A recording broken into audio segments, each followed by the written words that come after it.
ಆಮ್ಲ ಮಳೆ ಅಂತ ಹೇಳಿದ್ರೆ ಆಸಿಡ್ ರೈನ್.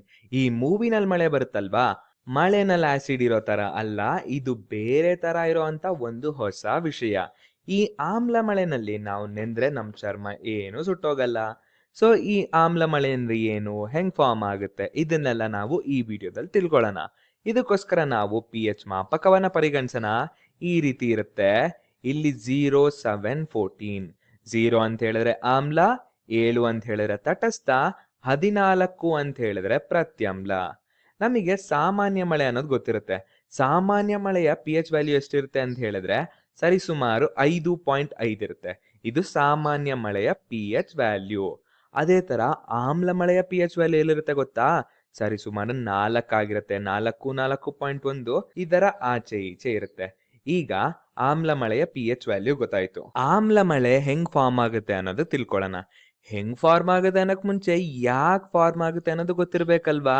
ಯಾಕೆ ಅಂತ ಹೇಳಿದ್ರೆ ಮಾಲಿನ್ಯದಿಂದ, ಅದರಲ್ಲೂ ವಿಶೇಷವಾಗಿ ವಾಯು ಮಾಲಿನ್ಯದಿಂದ.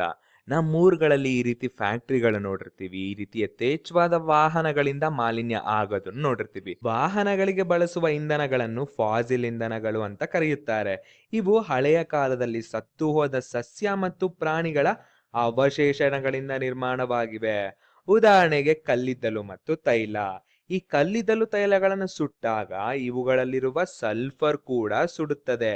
ಇದರಿಂದ ಮಾಲಿನ್ಯ ಅನ್ನೋದು ಆಗುತ್ತೆ. ಇದನ್ನೇ ನಾವು ಕಾರ್ಖಾನೆಗಳಲ್ಲಿ ನೋಡ್ತೀವಿ. ವಿಶೇಷವಾಗಿ ತೈಲ ಸಂಸ್ಕರಣಾ ಕೇಂದ್ರ ಮತ್ತೆ ಕಲ್ಲಿದ್ದಲು ಸ್ಥಾವರ ಇರುತ್ತಲ್ವಾ, ಇದರಿಂದ ಹೊರ ಬರ್ತಕ್ಕಂಥ ಏನ್ ಎಮಿಷನ್ ಇರುತ್ತೋ, ಈ ಹೊಗೆ ಏನಿರುತ್ತೋ, ಇದರಿಂದನೇ ಆಮ್ಲ ಮಳೆಗೆ ಕಾರಣ ಆಗಿರುತ್ತೆ. ಈ ಕಲ್ಲಿದ್ದಲು ಸ್ಥಾವರದಿಂದ ಹೊರಬರ್ತಕ್ಕಂತ ಹೊಗೆ ಸಾಮಾನ್ಯವಾಗಿ ಸಲ್ಫರ್ ಡೈಆಕ್ಸೈಡ್ ಆಗಿರುತ್ತೆ. ಈ ತೈಲ ಸಂಸ್ಕರಣಾ ಕೇಂದ್ರದಿಂದ ಹೊರಬರ್ತಕ್ಕಂತ ಹೊಗೆ ಮತ್ತು ಈ ದೊಡ್ಡ ದೊಡ್ಡ ವಾಹನಗಳಿಂದ ಹೊರಬರ್ತಕ್ಕಂತ ಹೊಗೆ ಏನಿರುತ್ತೋ, ಇವೆಲ್ಲ ನೈಟ್ರೋಜನ್ ಡೈಆಕ್ಸೈಡ್ ಆಗಿರುತ್ತೆ ಮತ್ತು ನೈಟ್ರೋಜನ್ ಆಕ್ಸೈಡ್ ಆಗಿರುತ್ತೆ. ಈ NO2 ಮತ್ತೆ NO ನಾವು NOx ಅಂತ ಕರಿತೀವಿ ಜನರಲ್ ಆಗಿ. ಅದೇ ತರ ಈ ಸಲ್ಫರ್ ಡೈಆಕ್ಸೈಡ್ ನ ನಾವು ಜನರಲ್ ಆಗಿ SOx ಅಂತ ಕರಿತೀವಿ. ಈ ಹೊಗೆ ಏನಿರುತ್ತೋ, ಈ ಹೊಗೆಗಳು ಸೂರ್ಯನಿಂದ ಬರುವಂತಹ ನೇರಳಾತೀತ ಕಿರಣಗಳು ಅಂದ್ರೆ UV ರೇಡಿಯೇಷನ್ಸ್ ಮತ್ತೆ ಗಾಳಿಯಲ್ಲಿರುವ ತೇವಾಂಶದ ಜೊತೆ ಪ್ರತಿಕ್ರಿಯಿಸಿ ನಮಗೆ ಆವಿಗಳಾಗಿ ಸಿಗ್ತವೆ. ಎಂತ ಆವಿಗಳು ಅಂತ ಹೇಳಿದ್ರೆ ಸಲ್ಫ್ಯೂರಿಕ್ ಆಮ್ಲದ ಆವಿ ಮತ್ತು ನೈಟ್ರಿಕ್ ಆಮ್ಲದ ಆವಿ. ಇವೆರಡೂ ಆಮ್ಲದ ಆವಿಗಳಿರ್ತವ, ಇವೇ ಆಮ್ಲ ಮಳೆಗೆ ಕಾರಣಗಳು. ಈ ಸಲ್ಫ್ಯೂರಿಕ್ ಆಮ್ಲ ಏನಿದೆಯೋ, ಇದು ಸಾಮಾನ್ಯವಾದ ಆಮ್ಲ ಅಲ್ಲ. ಇದರಿಂದ ನಮ್ಮ ಚರ್ಮಗಳೇ ಸುಟ್ಟೋಗ್ತವೆ. ಇದನ್ನ ಉಸಿರಾಡೋದ್ರ ಮೂಲಕ ನಮ್ಮ ರೆಸ್ಪಿರೇಟರಿ ಟ್ರ್ಯಾಕ್ ಏನಿತ್ತೋ, ಉಸಿರಾಟದ ನಾಳ, ಅದು ತುಂಬಾ ಹಾಳಾಗುತ್ತೆ. ಅದೇ ತರ ಈ ನೈಟ್ರಿಕ್ ಆಮ್ಲ ಏನಿರುತ್ತೋ, ಇವನ್ನ ಆಟಮ್ ಬಾಂಬ್ಗಳು ಮತ್ತೆ ರಾಕೆಟ್ ಲಾಂಚರ್ಸ್ ಮಾಡೋದ್ರಲ್ಲಿ ನಾವು ಯೂಸ್ ಮಾಡ್ಕೋತೀವಿ.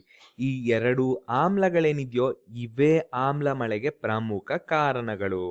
ಈಗ ನಿಮಗೊಂದ್ ಕತೆ ಹೇಳಲಾ? ಈ ಮಾಲಿನ್ಯ ಅನ್ನೋದು ತುಂಬಾ ಜಾಸ್ತಿ ಆದಾಗ ಏನಾಗುತ್ತೆ? ಸುತ್ತಮುತ್ತಲಿನ ಪರಿಸರ ನಾಶ ಆಗುತ್ತೆ ತಾನೇ? ಹೌದು. ಈ ಮಾಲಿನ್ಯ ಜಾಸ್ತಿ ಆದಂತೆಲ್ಲ ಸುತ್ತಮುತ್ತಲಿನ ಪರಿಸರ ನಾಶ ಆಗುತ್ತೆ. ಮತ್ತೆ ಈ ಗಾಳಿಯನ್ನು ನಾವು ಉಸಿರಾಡೋದ್ರಿಂದ ಉಸಿರಾಟಕ್ಕೆ ತುಂಬಾ ತೊಂದರೆ ಆಗುತ್ತದೆ. ಹಾಗಾಗಿ EPA ಅಂದ್ರೆ ಎನ್ವಿರಾನ್ಮೆಂಟಲ್ ಪ್ರೊಟೆಕ್ಷನ್ ಏಜೆನ್ಸಿ, ಇವರು 1970ರಲ್ಲಿ ಈ ರೀತಿ ಪರಿಸರ ನಾಶ ಆಗದೆ ಇರೋ ತರ ಏನ್ ಮಾಡ್ತಾರೆ ಅಂದ್ರೆ, ಈ ಫ್ಯಾಕ್ಟ್ರಿಯಿಂದ ಬರುತ್ತಲ್ಲ ಔಟ್ಲೆಟ್ಸು, ಇಲ್ಲಿ ಹೊಗೆ ಬರ್ತಿದ್ಯಲ್ಲ, ಇದನ್ನ ಇನ್ನೂ ಎತ್ತರ ಮಾಡ್ತಾರೆ.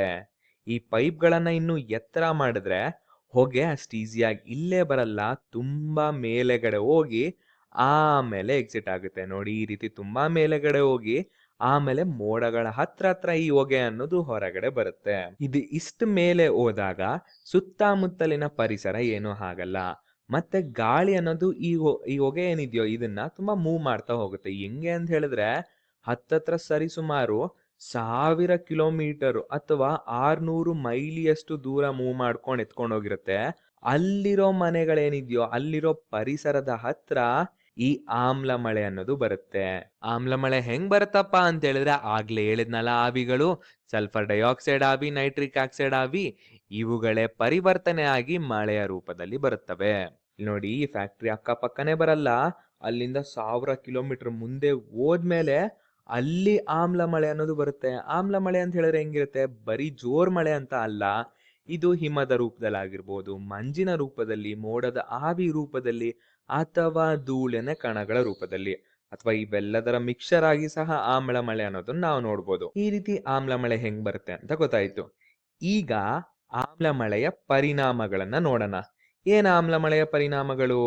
ಈ ರೀತಿ ಆಮ್ಲ ಮಳೆ ಅನ್ನೋದು ಒಂದು ಪ್ರದೇಶ ಅಂದ್ರೆ ಒಂದು ನಗರದಲ್ಲಿ ಬಿದ್ರೆ ಈ ರೀತಿಯ ಹಾನಿ ಉಂಟಾಗುತ್ತೆ. ಹೆಂಗೆ ಅಂತ ಹೇಳಿದ್ರೆ ಕಟ್ಟಡಗಳಿಗೆ ಮತ್ತೆ ಪ್ರತಿಮೆಗಳಿಗೆ ಪ್ರಮುಖ ಹಾನಿ ಅನ್ನೋದು ಉಂಟಾಗುತ್ತೆ. ಅದರಲ್ಲೂ ಸುಣ್ಣದಿಂದ ಮಾಡಲ್ಪಟ್ಟಂತಹ ಮಾರ್ಬಲ್ಲು ಇವುಗಳಿಂದ ಮಾಡಲ್ಪಟ್ಟ ಕಟ್ಟಡ ಮತ್ತೆ ಪ್ರತಿಮೆಗಳು ತುಂಬಾ ಹಾಳಾಗುತ್ತೆ. ಇಲ್ಲಿರೋ ಫೋಟೋ ನೋಡ್ತಿದ್ದೀರಾ, ಇದು ಗಾರ್ಗೋಯಿಲ್ ಪ್ರತಿಮೆ ಮುನಿಚ್ ಟೌನ್ ಹಾಲ್ ನಲ್ಲಿ ಇರ್ತಕ್ಕಂಥದ್ದು.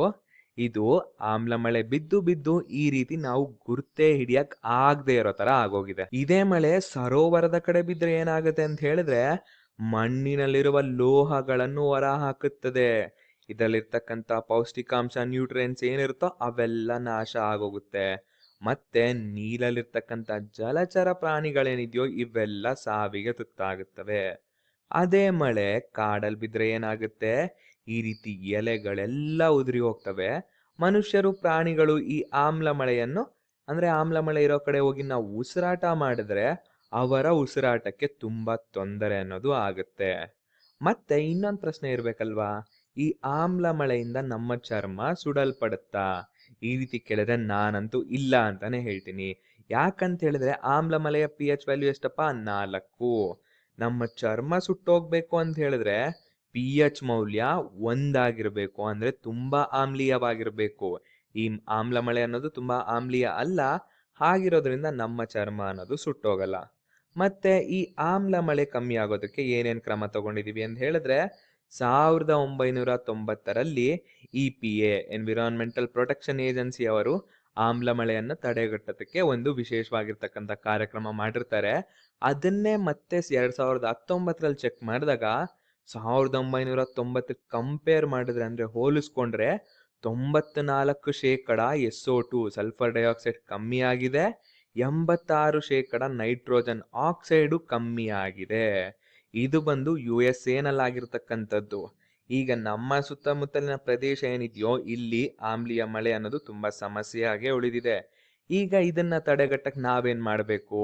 ಶುದ್ಧ ಇಂಧನಗಳಿಂದ ಹೊರಸೂಸುವಿಕೆಯನ್ನ ಕಮ್ಮಿ ಮಾಡ್ಬೇಕು. ಅಂದ್ರೆ ಇವಾಗ ಗಾಡಿಗಳು ಯೂಸ್ ಮಾಡ್ತೀವಲ್ಲ, ಅದನ್ನ ನಾವು ಎಮಿಷನ್ ಕರೆಕ್ಟಾಗಿ ಹೊರ ಹೋಗೋ ತರ ನಾವು ಮಾಡ್ಕೋಬೇಕು.